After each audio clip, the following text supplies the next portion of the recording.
Hey everybody, Nick Espinosa, your chief security fanatic here, and today, I'm telling you, don't put your kids online. Now, there is a reason here why I don't post personal pictures and videos of those close to me. Aside from the fact that my day job makes me a target globally, it's honestly none of the data miners' business. Now, unless you know me personally, the world basically just doesn't have information that I don't want anybody to have online, specifically the Facebooks and the data miners of the world. Maybe I'm gay.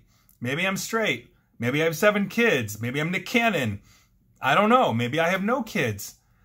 I think that's the way it should be. Now, whatever my family makeup is, or your family makeup is, everyone in your life should have the right to basically make informed decisions about what they do and do not want to have put online. Now, I understand the desire to share, and honestly, I think people can do what they want, and I know that people are going to disagree with me, but hear me out here. Hear me out, and let's have an informed discussion about this. Just don't put your kids online, and here's why. Now, what sparked this for me was a recent article in NBC News by Morgan Sung that really underscores my logic here. Now, first things first, let's listen to Kodai Elise's story, and I believe I am pronouncing her name correctly. And again, this is coming from NBC News. Now, during the early months of the coronavirus pandemic, Kodai Elise started posting what she described as, quote, normal mom quarantine content, end quote, on TikTok. Now, Ms. Elise, a cosmetic tattoo artist, said, quote, she really wasn't on social media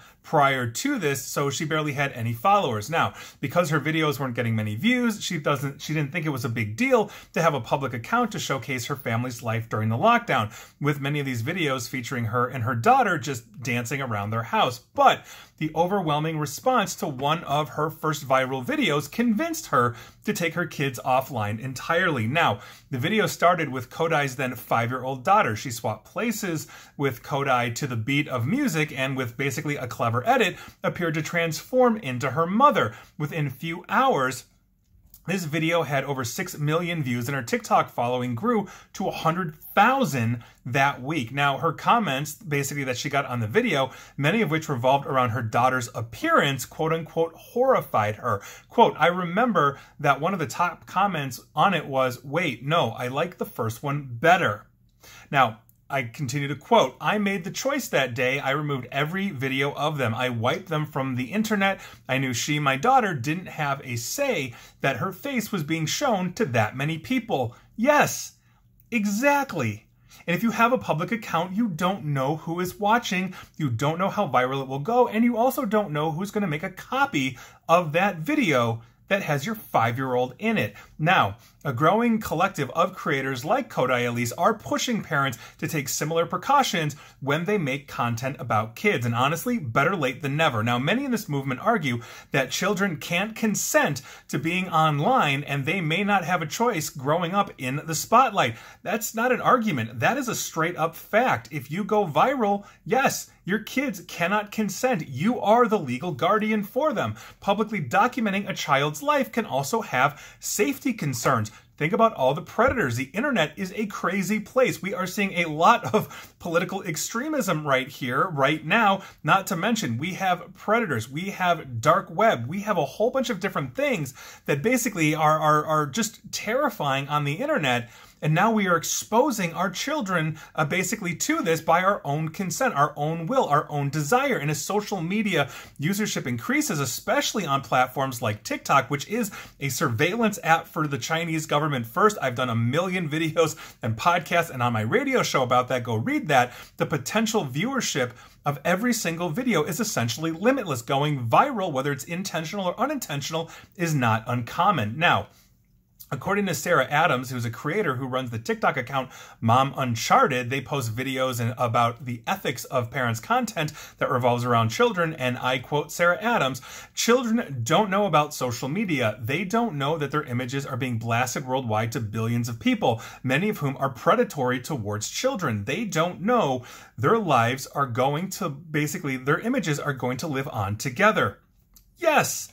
This is exactly what I'm talking about. This is exactly what I mean. Now, on top of the situation with predators, there's also the psychological considerations to think about. And for that, we turn to Lindsay Cooley, a licensed clinical child psychologist, also in NBC News. And she said that kids can be, excuse me, and I quote, conditioned to know that when the phone is out, they should be behaving in a certain way. I think what we're going to see is a lot of fracturing of identity on some level where kids will be even more disjointed when it comes to who they are. Now, if family vloggers depend on basically their content for financial stability, teenagers who may not want to participate anymore may not actually have a choice. Now, adults whose formative years on top of that, meaning younger adults, basically their formative years were shared online, may never grow out of experiencing a so-called invisible audience. This audience basically is also described as the imaginary audience, and this term refers to the adolescent belief that others are paying attention to them and scrutinizing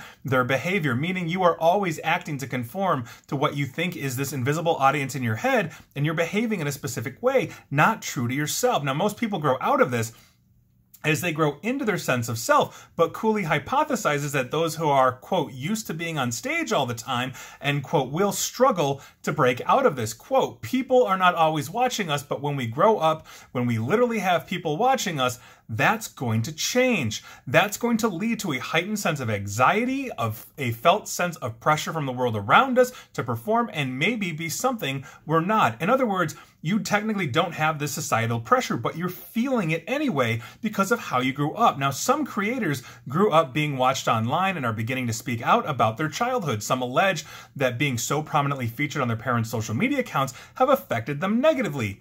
Well, yeah, of course. Now, look, I understand the difference between posting a family picture on Facebook versus trying to make your kid a star on TikTok or accidentally going viral when you don't want to, but hear me out here.